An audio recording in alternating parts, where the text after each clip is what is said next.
dia a todas vocês que já estão aí ligadinhas.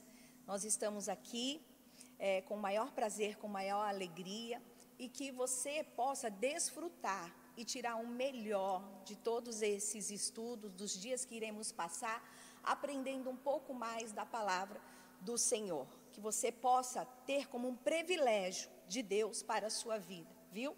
Que você possa pensar dentro do seu coração que isso é um presente de Deus para a sua vida. Eu quero começar nesta manhã orando, pedindo ao Senhor proteção sobre a nossa mente, sobre o nosso coração, sobre a nossa vida, sobre a minha vida e sobre a vida de todas vocês também, amém? Se você puder também orar nesse momento, feche os seus olhos e vamos orar. Pai, no nome de Jesus, nós te pedimos, Senhor, que o Senhor venha nos cobrir com o teu sangue, que o Senhor venha abrir o nosso entendimento, a nossa compreensão, nos traz, Senhor, conhecimento da sua parte para as nossas vidas, em tudo aquilo, Pai, que nós precisamos melhorar dia a dia, para que a tua glória seja manifesta sobre as nossas vidas, Pai. No nome de Jesus nós oramos. Eu te peço que o Senhor dê sabedoria a cada uma de nós, Senhor, para lidarmos com situações, Senhor, que muitas vezes, Pai, nós questionamos e não temos resposta, mas o Senhor venha com a resposta do céu para as nossas vidas, Pai. Em nome de Jesus, abrindo o céu, abrindo, Senhor Jesus, o discernimento, para que nós possamos, Senhor, conhecer aquilo que é oculto, aquilo que é escondido, até mesmo dentro dos nossos corações. Pai, essa é a minha oração, no nome de Jesus. Amém e amém. Glória a Deus. O tema do livro é Desmascarando o Espírito de Jezabel. E eu pensando comigo, o que é desmascarar? Desmascarar é arrancar a máscara, tirar a máscara. E quando nós tiramos a máscara, nós estamos mostrando quem realmente nós somos. Então, esse livro, ele mostra para nós aquilo que nós precisamos tirar de nós mesmos. Tanto que, quando eu convidei vocês para estudarmos esse livro, eu sempre disse a todas vocês que era sobre quem? Sobre nós. Porque conforme nós vamos lendo o livro, o inimigo vai colocando dentro da nossa mente, dentro do nosso coração, olha, isso aqui é a atitude de fulano. Olha, isso aqui é o meu filho, é o meu cunhado, a minha mãe faz isso. Mas o inimigo, ele quer camuflar que tem algumas coisas que somos nós mesmos que praticamos. Então, ele quer que nós acusamos o outro. Só que o outro, ele não está aqui, ele não está aprendendo. Então, Deus, ele quer ensinar a mim e a você aquilo que nós precisamos arrancar de nossas vidas. Eu sou o tipo de pessoa que eu gosto muito de máscara. Em tempo de festa, no casamento da Micaela, eu comprei um monte de máscara. O casamento do Jefão, também comprei um monte de máscara. Só que a gente não usou por causa da pandemia. Da Júlia também. Mas, máscara é para enfeitar. Somente para aquele momento, né, de festa, ou para uma peça, ou para alguma coisa. E depois a gente tira aquela máscara. Porque agora nós estamos sendo quem nós realmente somos. Certo? Se você tem a sua Bíblia aí, se você puder abrir, porque nós vamos ler alguns capítulos da Bíblia, alguns versículos da Bíblia, e nós vamos começar por Apocalipse, capítulo 2, do versículo 18 ao 23, porque a história de Jezabel começa lá no livro de Reis, mas em Apocalipse ela é citada. Então, se você puder abrir a sua Bíblia, no livro de Apocalipse, capítulo 2, versículo 18 até o 23, que nos diz assim a palavra do Senhor: ao anjo da igreja em Tiatira escreve: estas são as palavras do Filho de Deus, cujos olhos são como chama de fogo e os pés como bronze reluzente. Conheço as suas obras, o seu amor e sua fé, o seu serviço e a sua perseverança, e sei que você está fazendo mais agora do que no princípio. No entanto, contra você tenho isto: você tolera Jezabel, aquela mulher que se diz profetiza. Com os seus ensinos, ela induz os meus servos à imoralidade sexual e a comerem alimento sacrificado aos ídolos. Dei-lhe tempo para que se arrependesse da sua imoralidade sexual, mas ela não quer se arrepender. Por isso, vou fazê-la adoecer e trarei grande sofrimento aos que cometem adultério com ela, a não ser que se arrependam das obras que ela pratica.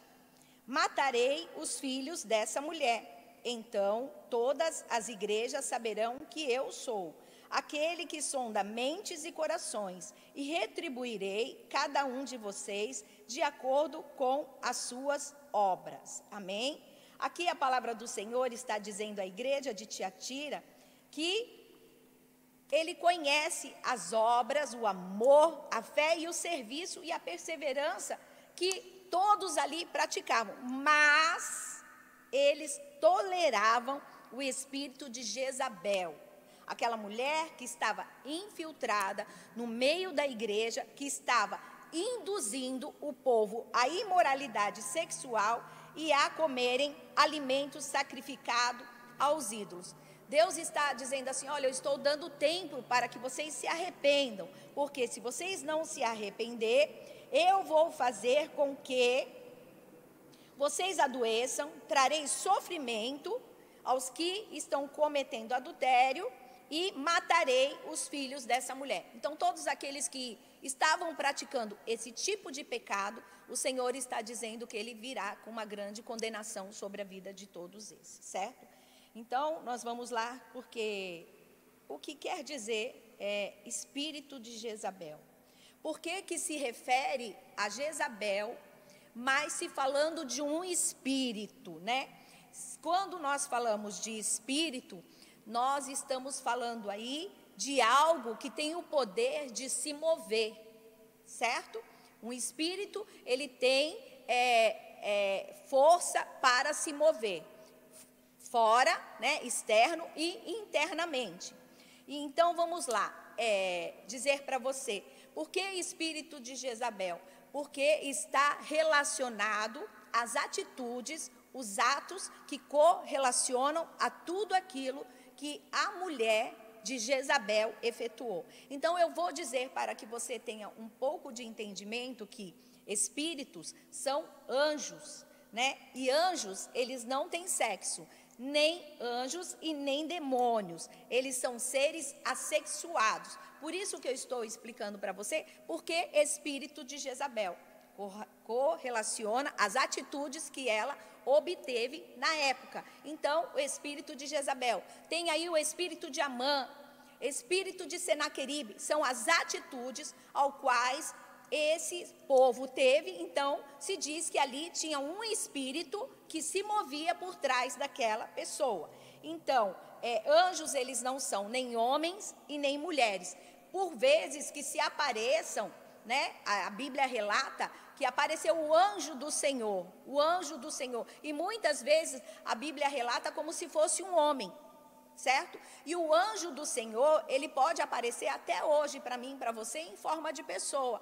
O anjo do Senhor pode. E também, demônios também, ele pode aparecer para mim e para você em forma de pessoas, porque eles têm esse poder de ação. Estão conseguindo compreender aí? E para você saber, a atuação dos demônios são a atuação de quando Satanás foi expulso do céu, que está descrito lá no livro de Isaías, e assim, quando ele caiu, ele levou uma terça parte com ele. Então, tudo aquilo que era anjo virou demônios. No céu, ele conseguiu seduzir e induzir, olha só, alguns anjos, e quando ele foi derrubado, ele levou esses anjos com ele. Então, são anjos decaídos, que se chama demônios, espíritos malignos, que também são usados na Bíblia. Então, este mundo espiritual, ele é real e ele existe. E muitas pessoas não querem saber do mundo espiritual.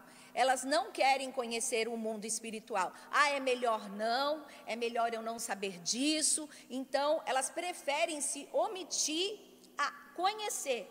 Porque quando nós conhecemos, nós nos armamos de munições, de armas celestiais para podermos vencer toda aquela armadilha, oculta ou não, porque eu sempre digo que nós temos inimigos declarados e inimigos ocultos, aquele que nós não conhecemos, que são os seres espirituais. Então, isso é real na vida de todas nós. Então, quanto mais nós conhecemos, mais nós se armamos para nos defender.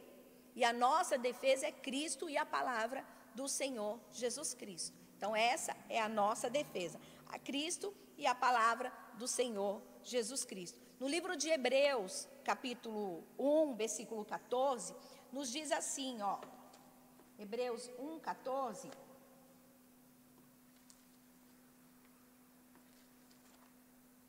Os anjos não são, todos eles, espíritos ministradores enviados para servir aqueles que hão herdar a salvação. Então, os anjos do Senhor são todos aqueles espíritos ministradores enviados para servir aqueles que hão herdar a salvação.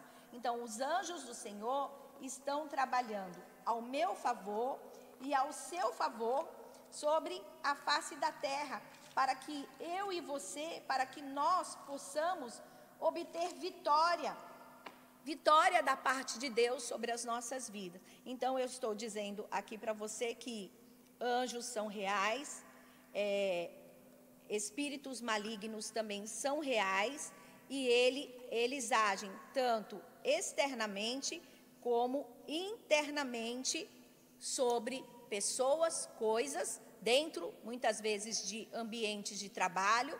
Ele move coisas. O Espírito de Deus não faz isso, porque ele não assusta ninguém. Jesus, ele é Lorde, e todas as coisas que vêm do céu para a nossa vida é paz, amor, alegria, mansidão, conforto, advertência para as nossas vidas. Agora, o inimigo não. Ele vem com toda a força, ele entra pela porta do fundo, ele arromba nossas casas, e quando a gente vai ver, o caldo já está derramado, certo? E esses demônios, eles possuem o quê? Personalidade, característica que definem ou distinguem eles.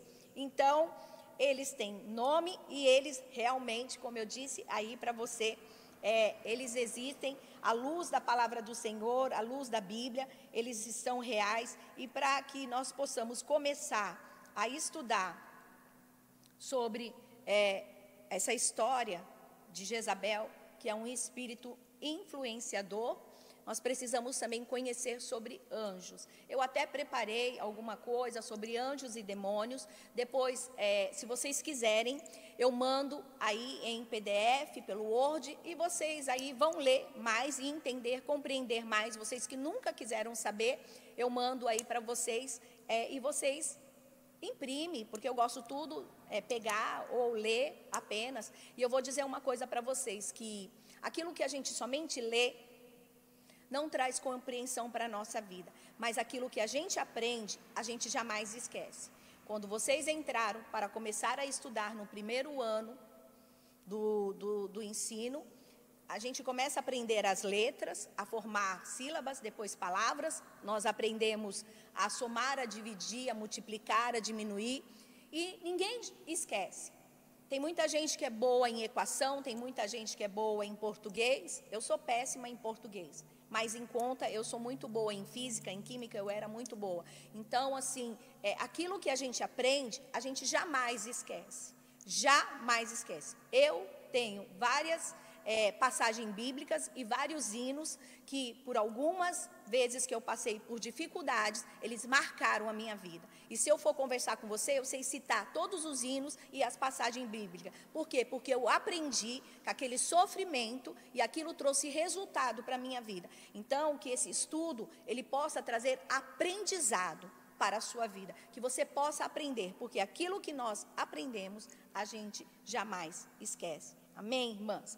Então, vamos lá. O espírito de Jezabel é um espírito de poder que influencia mundialmente.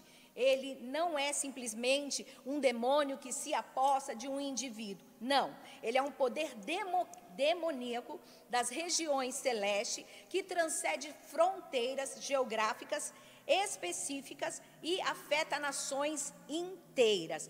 Onde ele penetra, ele pode causar grandes transtornos e grandes destruição.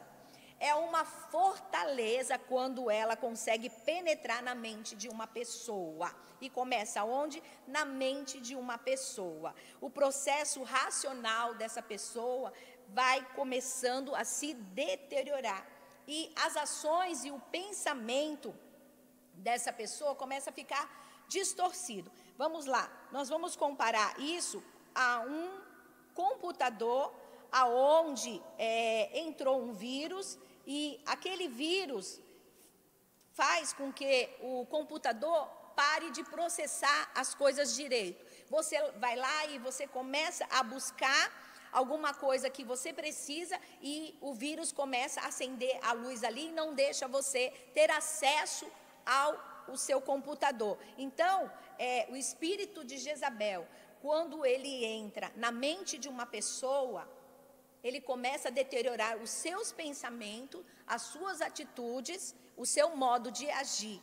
E muitas vezes nós não apercebemos que nós estamos fazendo isso. E isso começa aonde, minhas irmãs, começa dentro do nosso coração. Por quê? Porque a Bíblia diz que do nosso coração procedem as saídas da vida. Então, do nosso coração, ele procede as saídas da vida. Então, tudo desce no meu coração. Se eu passei por algum tipo de aborrecimento, o meu coração se entristece, e se eu vou alimentando o meu coração com mágoas, com rancor, com ódio, com espírito de vingança, eu estou dando poder para a minha mente, porque eu estou alimentando o quê? A minha mente. E quando eu estou alimentando a minha mente, eu estou dando poder para que o espírito maligno, ele haja na minha vida. E o espírito de Jezabel, ele é bem assim. Ele primeiro alimenta o seu coração, sobe para a sua mente, aí ele toma conta dela. Se você não bloquear, se você não clamar pelo sangue de Jesus, se você não pensar que o seu coração não é uma lata de lixo, porque lixo, resto de comida, foi feito para jogar na lixeira. Se você não bloquear, falando assim, eu não sou assim, eu não vou ficar com esse sentimento dentro do meu coração, eu não vou ser essa pessoa que eu não sou, porque só você tem o poder de bloquear tudo isso através do Espírito Santo que age sobre a sua vida. No começo, eu comecei falando que desmascarar é o que? É tirar a máscara. Quem verdadeiramente, pastora Magali, é? Cada um só dá aquilo que tem. Se eu dou amor, é porque eu compreendo que o meu coração, ele está cheio de amor. Mas será que a pastora Magali só recebe amor? Será que ela já passou por algum processo que ela poderia ter sido infectada por esse vírus e tomado conta do coração dela? E o espírito de Jezabel pegou essa porta aberta e tomou conta da mente dela, e ela passou a ser uma pessoa que ela não é. Ela colocou uma máscara e ela começou a agir daquela maneira. Vocês estão conseguindo me compreender? Então, esse espírito de Jezabel é um espírito que usurpa poder. Ele quer domínio, ele quer autoridade. E ele se levanta sobre autoridades constituídas, pois de fato ele influencia as atividades de outras pessoas. É como uma rede de pesca. Esse vírus, ele vai lá, ele desembarca e tem o objetivo de desativar, destruir pessoas, destruir lares, destruir empresas, destruir laços de amizade, destruir a graça de Deus sobre a nossa vida, destruir os nossos sentimentos, as nossas emoções. O alvo dele é nos colocar no chão, e o alvo de das atribuições do espírito de Jezabel é até a morte. Então nós precisamos analisar bem, ver bem, aquilo que está condizendo aos nossos corações. Mas eu quero falar uma coisa para você nessa manhã. Deus, Ele quer se mover sobre o meu coração, sobre o seu coração, através do Espírito Santo dEle. Ele não quer apenas nos visitar.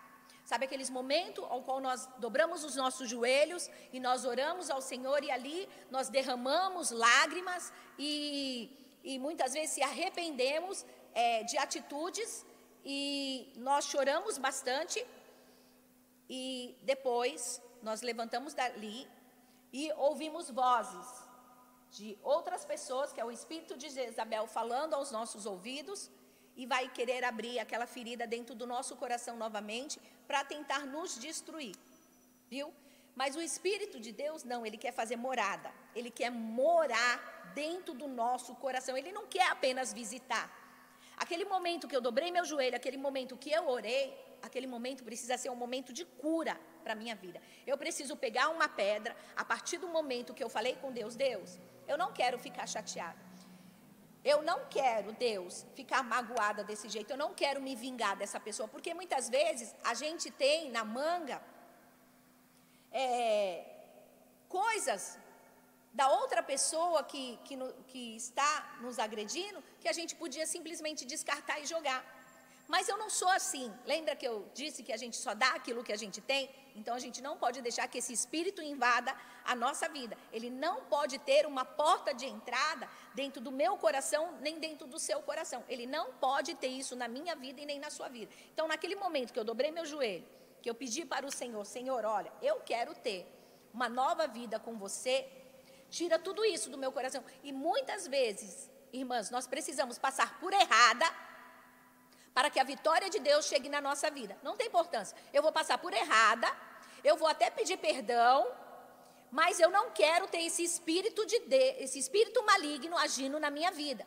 Porque se assim eu não fizer, porque a partir do momento que eu falo, Senhor, faça morada no meu coração, eu começo a tomar atitudes contrárias àquilo que estava dentro do meu coração. Eu estou jogando tudo no lixo. Eu tomo uma atitude de uma nova vida. A minha vida vai mudar. Eu tenho atitudes diferentes, onde todo mundo vai olhar e vai dizer assim, olha, verdadeiramente ela mudou, verdadeiramente ela não é mais a mesma pessoa.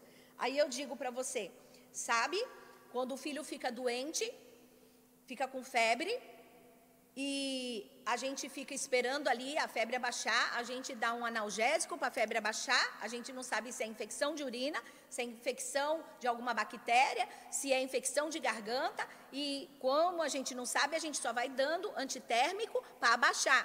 Aí não resolve, o que a gente faz? A gente corre para o hospital. Urgência e emergência. Emergência é quando acontece um acidente, que a gente sai de carro, bate o carro, ou acontece e precisa, emergência, correr para o hospital. Deus, Ele não quer isso na minha vida e na sua vida. Só os momentos de urgência e só os momentos de emergência das nossas vidas com Ele. Ele não quer ser um intruso na nossa vida. Ele quer nos ensinar que a batalha existe, que os anjos do Senhor estão ao nosso trabalho. Você viu lá em Hebreus 1,14, os anjos do Senhor para aqueles que vão herdar a salvação, mas os demônios estão agindo em todo o tempo, em todo momento, querendo nos atacar. Então eu preciso ter o quê? A minha vida blindada e uma vida íntegra diante de Deus, sobre a minha casa, sobre a minha vida. Porque aonde Deus habita, a mudança, a transformação.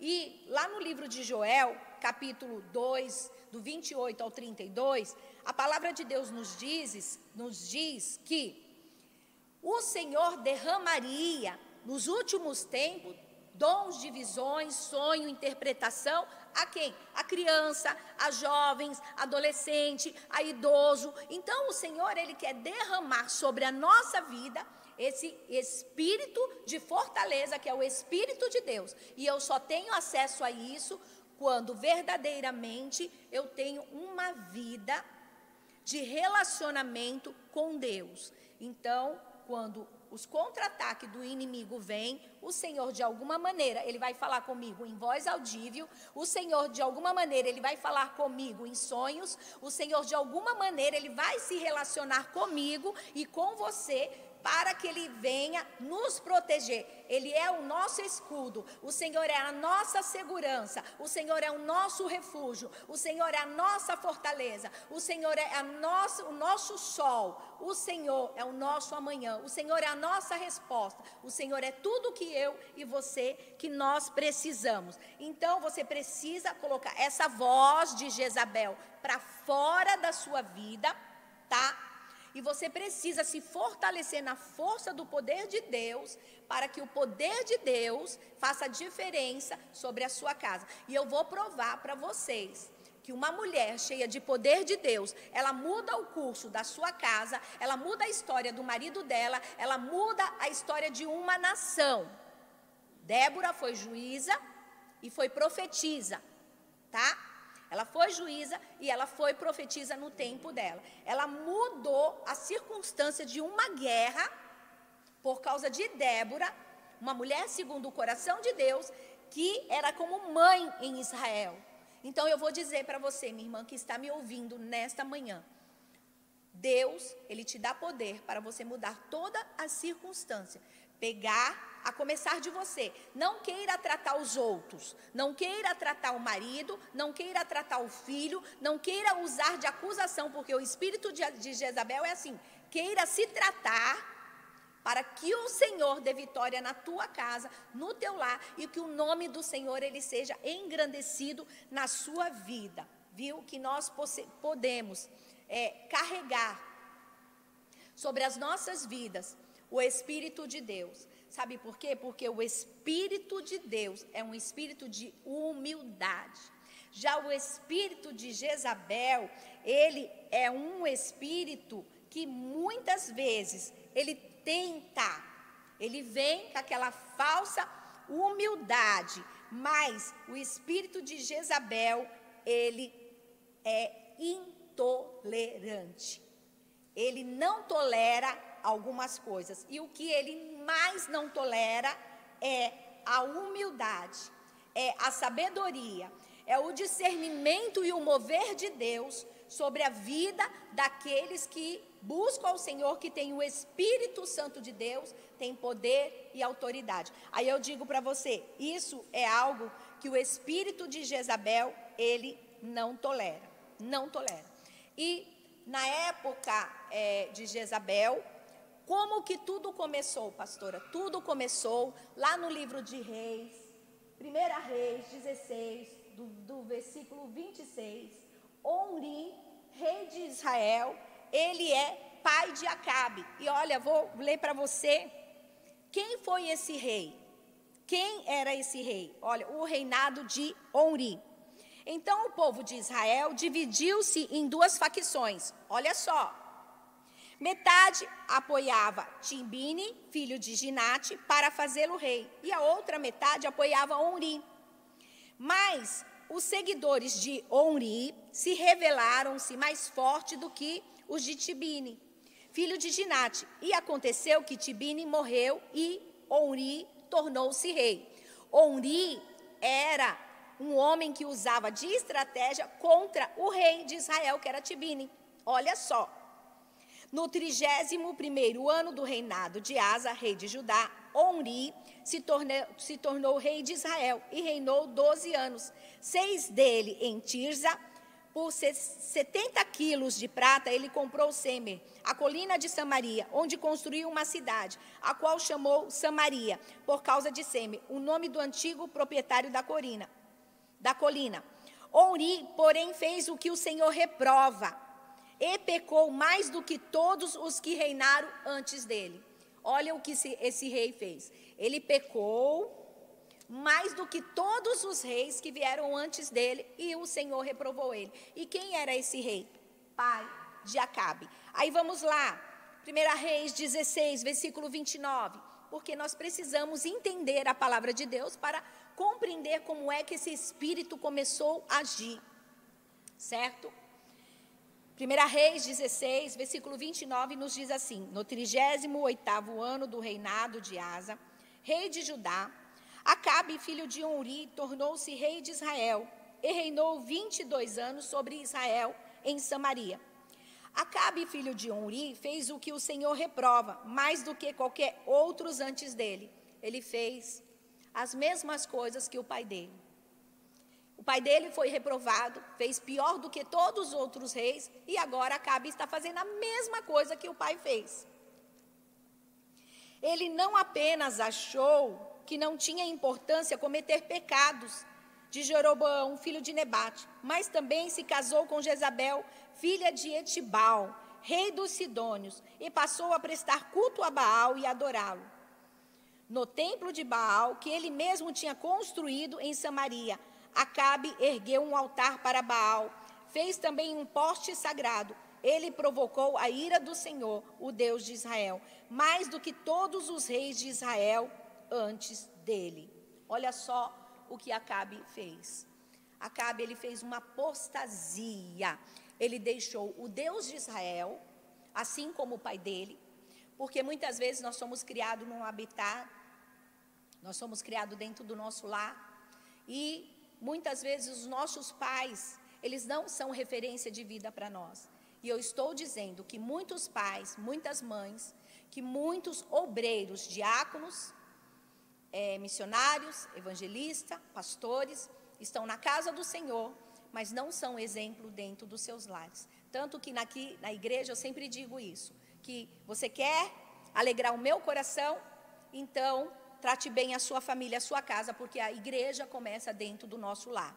Eu não quero que os obreiros, os diáconos, os pastores da igreja venham alegrar o coração do pastor Jefferson e da pastora Magali, e dentro de casa não ser exemplo de vida. Porque aqui teve Onri, pai de Acabe, e Acabe fazendo a mesma coisa. E muitas vezes a gente olha para os nossos pais e nós não queremos fazer o que eles fizeram. Então nós mudamos a nossa vida, nós mudamos as trajetórias da nossa vida, para que a nossa vida possa ser uma vida próspera, uma vida abençoada por Deus. Afinal de contas, onde nós estamos? Dentro da casa do Senhor, ouvindo a palavra do Senhor, que ela precisa trazer regeneração para as nossas vidas, para a nossa alma. E nós temos esse privilégio, porque tem muitas pessoas lá fora que não conhecem a Deus, que não têm relacionamento com Deus, que não são frequentadores de igreja, não vêm ao culto, mas as suas procedências são procedência de ética e de moral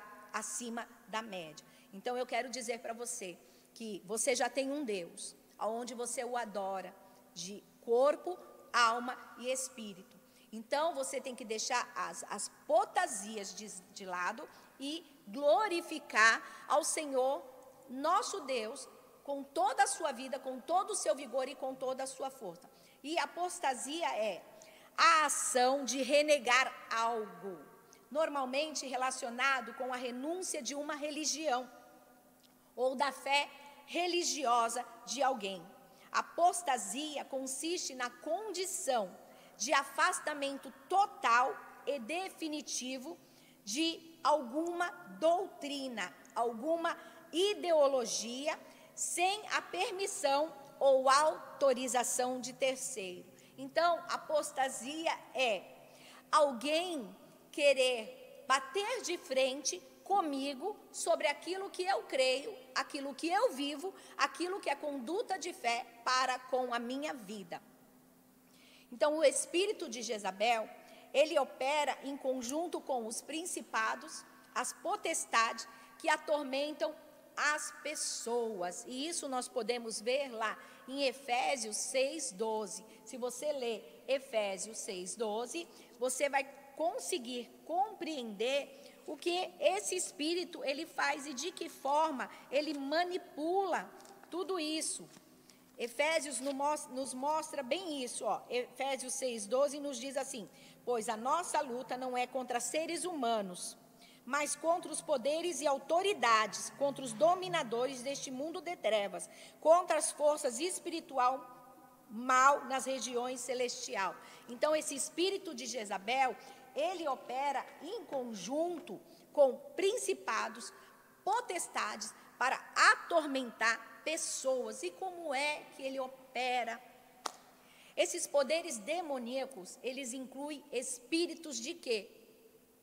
Espírito de religiosidade, espírito de manipulação, controle, cobiça, perversão e ocultismo. Esse espírito, ele se revela desse jeito, dessa maneira. E esse espírito se revela também na área da sexualidade, na área sensual, viu? Ele usa essa artimanha, nós vamos ler nesse livro, a artimanha como Jezabel se preparava. É um espírito de sedução, ele seduz a pessoa, ele cega a pessoa, ele faz com que a pessoa acredite verdadeiramente. E sedução é o quê? Deixa eu falar para você o que é sedução. É o ato ou efeito de seduzir, de induzir ao mal, ao erro, por meio de artifício de desencaminhar ou desonrar, valendo dos seus encantos e promessas. Sedução é isso, viu? Lembra da serpente lá no jardim do Éden, seduzindo a mulher? Chamou a atenção da mulher e disse assim: quem disse que se você comer da árvore do bem e do mal, você vai morrer? Quem disse? Imagina, você vai aprender, você vai ter entendimento como Deus tem. Só que a mulher, ela não foi perguntar para Deus se ela devia tomar aquela decisão, porque todos os dias, na variação do dia, no fim da tarde, Deus vinha conversar com o homem e com a mulher. Ela simplesmente deu ouvido, a serpente fez. Ela não foi perguntar para Deus, você tem um Deus. Se você tem alguém que fica seduzindo o seu ouvido, falando coisas no seu ouvido, viu? É como se fosse assim, um encantamento. A sedução é um encantamento, a pessoa fica ali no seu ouvido. E vou dizer uma coisa para vocês, irmãs, isso acontece dentro da igreja. A minha mãe se desviou dentro da igreja. Uma irmã começou a falar no ouvido da minha mãe assim: Zilda, para quê? Vai viver a sua vida, vai cuidar da sua vida, você já criou os seus filhos, você tem mais a cuidar. A minha mãe era uma mulher que orava, que saía com as demais irmãs para expulsar demônio. Ela começou a dar aquele ouvido, ela começou a mudar as suas atitudes, e depois a minha mãe, ela saiu dos caminhos do Senhor. Ela começou bem, eu sempre digo isso. A gente pode começar mal a nossa vida com Deus, porque a gente vem cheio de tranqueira, cheio de coisa, e o Senhor vai nos libertando, o Senhor vai trabalhando na nossa vida. E aí, nós vamos terminando a nossa vida bem. Então, não adianta você começar bem e terminar a sua vida mal. Você pode até começar mal, mas precisa terminar bem. Mas dentro da igreja, muitas vezes, tem esse espírito de sedução, manipulação, de religiosidade, de cobiça. Então, quando eu tenho uma fraqueza, e a pessoa consegue enxergar essa fraqueza em mim, ela quer o quê? Ela quer usar de autoridade sobre a minha vida. E ela quer me manipular. E de alguma forma, ela usa esse espírito de manipulação, de autocontrole, de religiosidade, porque é dentro da igreja. E ela quer vir sobre mim, sobre a minha vida, viu? Então, esse espírito de sedução é um espírito de atração, que provoca na outra pessoa um desejo e um afeto.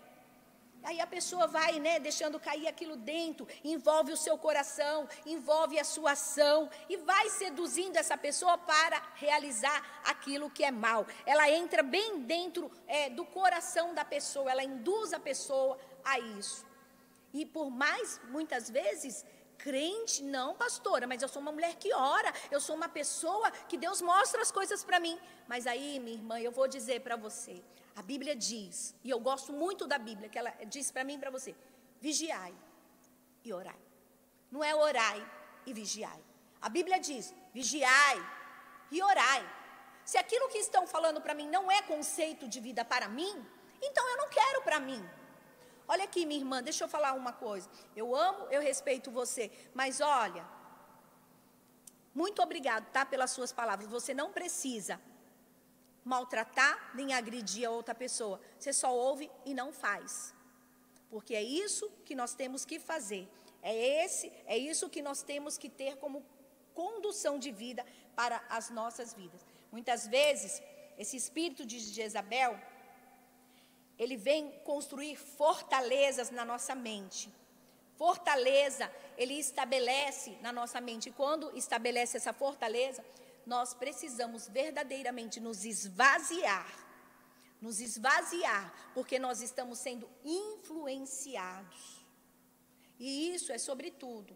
Sabe, um marido que não tem uma boa índole, uma boa conduta, um filho que não tem uma boa índole, uma boa conduta, que ele vem daquele jeitinho, mãezinha, e abraça a gente, vem nos seduzindo para nos manipular a fazer aquilo que eles querem.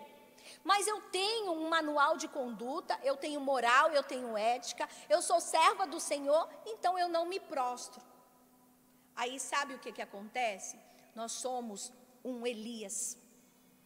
A história de Elias começa no capítulo 17 de 1 Reis. A história de Elias começa aonde? 1 Reis 17 começa assim, olha, quando Elias aparece. Elias é um profeta. E eu acredito que antes de Acabe fazer essa aliança com Jezabel, muitos reis, eles tinham aquelas pessoas, os seus conselheiros, ao qual eles buscavam conselho para uma guerra, para o tempo de seca, para as dificuldades, para algumas doenças que vinham diante da nação. Então, eles tinham, além dos seus conselheiros internos, ele tinha os profetas como conselheiro. E eu acredito, como a Bíblia diz, que Elias ele tinha um relacionamento com Acabe. Porque 1 Reis é a primeira vez onde Elias aparece, nos diz assim, ora, Elias de Tibes, em Gileade, diz a Acabe, juro pelo nome do Senhor, o Deus de Israel, a quem sirvo, que não cairá orvalho nem chuva nos anos seguintes, exceto mediante a minha palavra. Depois disso, a palavra do Senhor veio a Elias, saia daqui, vai para o leste e esconde-se perto do riacho de Queribe, ao leste do Jordão. Você beberá do riacho e dei ordem aos corvos para o alimentarem. E fez o que o Senhor lhe tinha dito. Foi para o riacho de Querite, a leste do Jordão, e ficou lá. Os corvos lhe traziam pão, carne, de manhã e de tarde, e ele bebia água do riacho. É a primeira vez que Elias aparece na palavra de Deus, porque Acabe já tinha feito aliança, e Jezabel era uma sacerdotisa. E ela se dizia que era uma profetisa. Ela se dizia que era uma profetisa. Porque os sacerdotes, eles oferecem sacrifícios.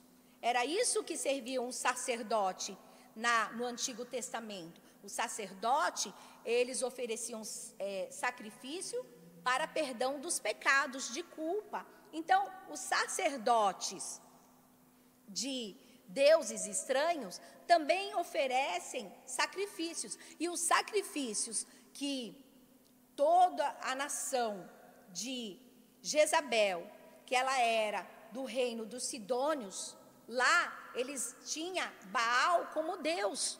E o sacrifício deles era oferecer crianças e jovens. E eles tomavam muitas vezes essas crianças e jovens do meio do povo de Israel, porque Acabe não quis saber, porque ele quis se fortificar e fez essa aliança com o rei de Sidônio, o pai de Jezabel, Etibal. Ele pegou Jezabel como esposa, se fortificou o seu reino por interesse próprio. Ele não foi buscar em Deus uma mulher, uma esposa, a confiança do reino dele. Ele se aliançou a algo que Deus simplesmente rejeitou. Ele quis que a economia do país e o governo do país se fortificasse. E ele fez alianças erradas. E aí o que se acontece? Ele dá total autonomia para Jezabel tomar conta dos cultos, da adoração. Ele simplesmente deixou ela adentrar dentro do lugar de adoração ao Deus de Israel e tomar conta, e colocou todos os seus ídolos lá, e permitiu que as sacerdotisas, que os sacerdotes tomassem conta de tudo aquilo, e começou o povo de Israel a ser seduzido por essas novas práticas, e a muitos a estarem em apostasia. Foi o que a gente leu. Apostasia é o domínio daquilo que eu acredito. Ela conseguiu dominar algum dos povos de Israel. E Elias, como servo do Senhor, um homem que tinha autoridade e poder, Deus usa ele para dizer a Acabe, segundo as minhas palavras, não choverá, não choverá. E Deus esconde Elias. Olha, saia daqui, vaia, né? Que ali eu vou mandar os corvos para te alimentar e vai ter um riacho para você beber água. Aí eu pergunto, será que nós hoje estamos dispostas a ser uma Débora e um Elias, um Eliseu, um Daniel da vida? Será que nós estamos dispostos a arrancar a máscara do nosso coração para nos colocarmos na frente da batalha de tanta apostasia que nós estamos enfrentando hoje em dia? Será que nós estamos dispostas a isso, de sermos sustentadas pelas mãos do Senhor, de não adorar a Baal, de adorar o Deus verdadeiro, o Deus eterno, de deixar Deus trabalhar no nosso coração, na nossa alma? Elias, ele se sentiu só. Você já se sentiu só? Você já se sentiu desamparada? Ele teve que estar longe da cidade. Ele teve que estar longe dos amigos. Elias, ele tinha uma escola de profetas. Ele ensinava os profetas. E agora ele se encontra nessa condição, porque um espírito das trevas, de autoridade e poder, quer combater o Espírito de Deus sobre uma nação. Deus tira o povo do Egito, Deus tira o povo do cativeiro, Deus abre o mar vermelho, Deus dá ouro e prata para esse povo, para eles passarem o deserto. Deus faz com que um novo líder se levanta, eles passam o Jordão, Deus abre o Jordão para eles passar, Deus entrega Canaã nas suas mãos e Jericó, e agora, simplesmente, o povo vai se esquecendo de tudo que Deus fez, o maná que Deus mandou do céu para alimentar aquele povo. Pensa hoje, minha irmã, tudo que Deus tem feito na tua vida, tudo que Ele tem feito na sua casa, na sua família, se não é motivo de gratidão ao nosso Deus, de sermos mulheres melhores, para fazer diferença na nossa nação, independente do que venha contra a nossa vida. Nós sabemos que os anjos do Senhor, ministradores, daqueles que irão herdar a salvação, Hebreus 1,14, estão me guardando, guardando os teus filhos, guardando a tua empresa, guardando tudo que você é. Mas nós precisamos tirar as máscaras que nos impedem verdadeiramente de termos o nosso Deus como Deus fiel e verdadeiro da nossa vida. Elias estava se sentindo só. Elias vem e ele se encontra com Obadias. Quem é Obadias? Obadias é simplesmente o mordomo do rei Acabe.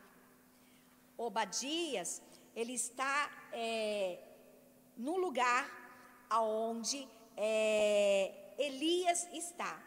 E 1 Reis 18 nos diz assim: depois de um longo tempo, no 3º ano de seca, a palavra do Senhor veio a Elias: vá, apressa-te e se apresente a Acabe, pois enviarei chuva sobre a terra. E Elias foi.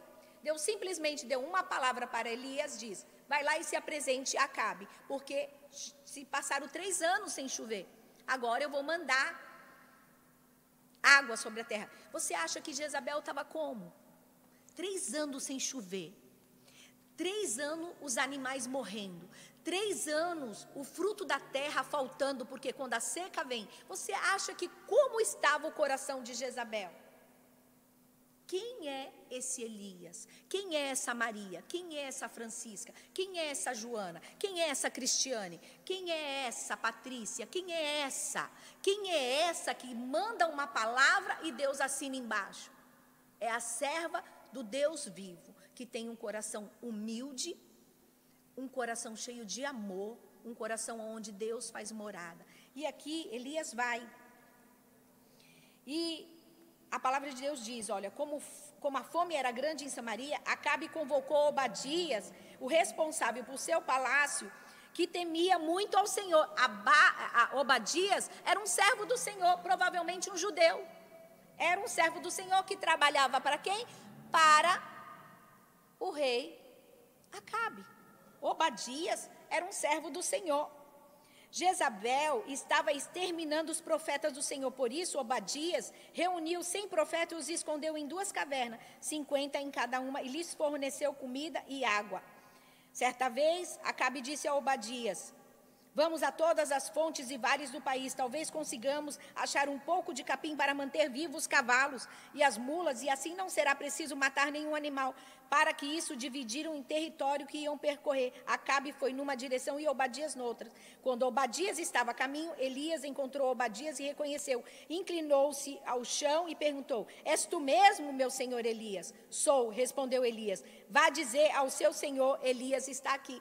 Sabe o que aconteceu? Obadias ficou com medo. Obadias falou assim: não faça isso comigo, Elias. Está todo mundo te procurando. A fome na terra está terrível. Você não está entendendo.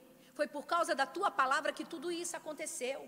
Nós não temos comida, está sendo racionada. Irmãs, nós estamos nos direcionando para o Apocalipse de Deus. Nós precisamos que as mulheres se levantem como intercessora, como mulheres que jejuam e oram, como serva de Deus, como Déboras, como Esther. Nós precisamos que, por isso, irmãs, que eu estou aqui nessa manhã, que tudo aquilo que Deus me ensinou, eu estou aqui ensinando para vocês. Se levante, mude a história da sua vida, da sua casa. Nós acabamos de passar por uma pandemia. Tem muitas coisas que estão por vir. Você tem neto, você tem a sua geração. Por quê? O sangue do Cordeiro, ele estará na nossa casa, irmãs. Aconteça o que acontecer, o sangue do Cordeiro guardará a nossa casa, a nossa família. O sangue do Cordeiro guardará a sua vida, até que Jesus venha. Mas nós precisamos tirar as máscaras da nossa alma, do nosso coração, sermos mulheres genuínas na presença do Senhor, para que a glória do Senhor se manifeste sobre as nossas vidas. Obadias havia escondido 100 profetas, 50 numa caverna e 50 em outra caverna. Elias achou que só ele tinha sobrevivido. Você não está só, eu não estou só. O Senhor jamais vai nos deixar só. E aqui, eu quero terminar. Nós teremos sempre 1 hora de aula. E eu quero dizer para você, o Senhor conta com você. Você é aquela que fará a diferença. Omri deu ensinamentos para Acabe, que fez a mesma coisa. Deus, ele não leva em conta o que você aprendeu. Deus leva em conta o que você está aprendendo agora. Esquece o seu passado. Esquece o seu sofrimento, esquece a sua dor. Não permita que o espírito de Jezabel te use para manipular a igreja, a liderança, a célula, no seu trabalho, na sua casa. Não permita que isso aconteça na sua vida. Seja uma serva que tem relacionamento com Deus. Amém, irmãs? Que essa aula possa ter sido produtiva para a sua vida. Eu quero orar com você nessa manhã gloriosa que o Senhor preparou para mim e para você. Amém? Feche os seus olhos. Vamos orar ao Senhor. Pai, nós te damos graça. Muito obrigado porque o Senhor nos fizeste chegar aqui. que a sua glória se manifeste sobre as nossas vidas. E que nesses 15 dias, Pai, que nós estaremos aí continuando a ler, Senhor, este livro, aprendendo um pouco mais de Ti. A Tua glória se manifeste, Senhor, sobre as nossas cabeças. Traga, Senhor, proteção, Senhor. Traga, Senhor Deus, de poder, autoridade e poder sobre as nossas vidas. Traga mudança para o nosso coração, mudança de atitude, Senhor. Para que, Senhor, nós possamos ver a nossa casa, a nossa igreja, o nosso bairro, a nossa cidade. Senhor Jesus, sendo salva pelas Tuas mãos de poder e de glória. Senhor, guarda, Senhor, a casa de cada uma de nós. Senhor, realiza o Teu querer, o Teu poder, assim como outrora o Senhor fez. Que nós estamos aqui dizendo para o Senhor, estamos alistada no Teu exército. Senhor, dê autoridade e poder a essas mulheres, dê desejo de ler a sua palavra, dê desejo de ter uma vida de oração e de relacionamento contigo. Mude a história de cada uma de nós. Pai, eu te glorifico, exalto o Teu santo nome para todo sempre e te agradecemos por tudo. Deus nos abençoe. Que Deus te abençoe, irmãs. Fiquem na paz do Senhor Jesus e daqui a 15 dias leiam mais 2 capítulos do livro e estaremos de volta. Fiquem com Deus, fiquem na paz do Senhor Jesus.